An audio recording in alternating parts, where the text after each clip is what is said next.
It almost feels like that's a repeated mistake where we come across this horizon of this new world, new technology, new ideas, but then we always use it for almost the same thing or something that feels, insignificant compared to what it could do. Where are we going wrong? Why can't we get that right? Well, it's kind of amazing how well humanity is done. The violent death rate over hundreds of years have gone down a lot. More recently, we've gotten vaccines out to children and gotten the annual death rate from 10 million a year at the turn of the century down to about 5 million, vaccines being the biggest part of that because we got them out to most of the world's children.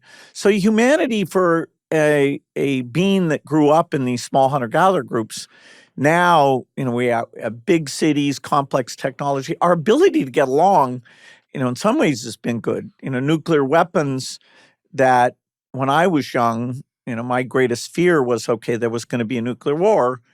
And I do worry the current generation Fears that doesn't too. have that exposure to it. So we're, the arms treaties and, spending too much money on building those weapons. I do worry that we've lost track on that one, but at least, we haven't used those. And, we've done pretty well so far. And, will we this time? I think this is probably the hardest innovation because, we do have human limitations.